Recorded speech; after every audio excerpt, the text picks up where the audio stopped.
Hello, and welcome to Curriculum and Assessment for Teachers. My name is Matthew Bayranavand, and I'm the instructor for the course. My apologies that I cannot be with you today. Luckily, you are in very good hands with Dr. Linda Hirsch, as she'll be running today's session, and then I'll be with you online and for the remainder of the face-to-face sessions.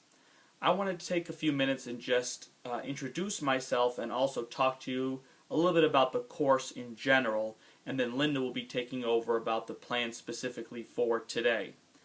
This is my seventh summer teaching Curriculum Assessment for Teachers. Many of you I have met before in some of the other courses that I have taught. I previously was a middle school mathematics teacher in the Lowell Public Schools and recently have become the mathematics curriculum coordinator for the Chelmsford Public Schools. This is a great introductory course to teaching and all the different aspects of teaching involving with curriculum, assessment, planning, all the things you really need to know about to be an effective teacher. What I'd like to do is reference the handout from Moodle, the assignment sheets, and I want to speak to you a couple minutes about the three major assignments that you're going to be doing in this course. The first is the synthesis paper.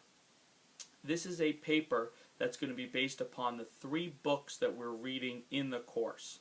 The focus for today's is the Understanding by Design, and what we're trying to do is answer the question, specifically explain the different ideas presented in the readings that can help schools gain higher achievement with students.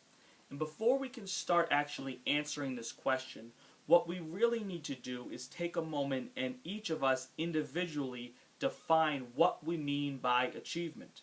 To some of us, achievement means getting an A in a class. Others, it means standardized test scores such as the MCAS being proficient or advanced. Or for some of us who don't teach or don't think the MCAS is overly important, achievement could be making individual growth.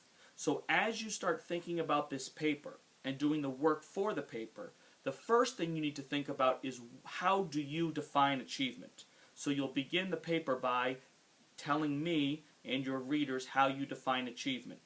And what we're going to be doing in our face-to-face sessions is looking at the different readings and examining what evidence or what factors they bring up in the readings about how we can improve the achievement in our students, both in our classrooms and in our schools. And throughout the sessions, we're going to come up with a list of maybe 20 or 30 different ways to improve student achievement. And it's going to be your job in this paper to select three, maybe four, but three of the ways that you feel most passionately about, and you'll be writing about them and supporting it with the readings that we have done. The work that we're going to do together in our face-to-face sessions will be helping you do this final paper because it will be giving you the framework, the foundation for the paper. We'll speak more about the paper in our second face-to-face session later in July, but the work that you're going to be doing with Linda today will be getting you started for that. The second assignment are your individual reflections. We're reading our three different books with two different lenses. The first lens is to do our synthesis paper, which I just discussed. The other is to answer the individual questions based on the reading.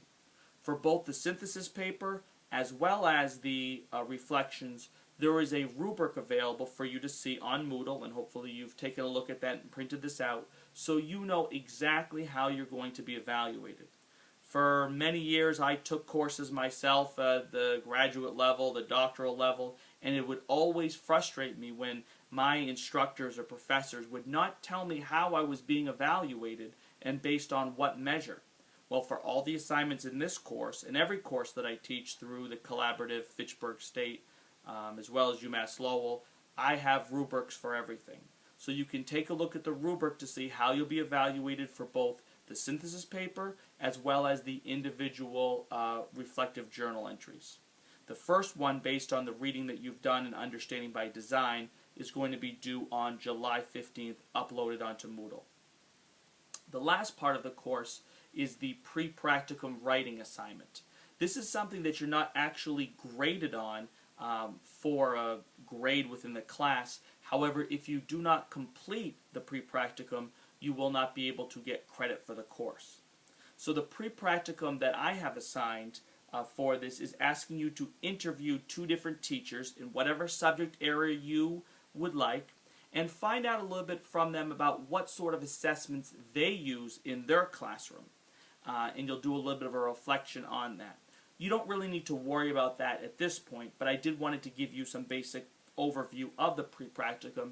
In our future face-to-face sessions, I will go into more detail about this. I'll provide you with an exemplar and also kind of help you through it if you struggle with this. But it's a chance to see how teachers are currently using the assessments that we're talking about in a theoretical sense in the classroom. So I don't want to take up any more time. I apologize again for not being with you today. I hope you have a good class with Linda.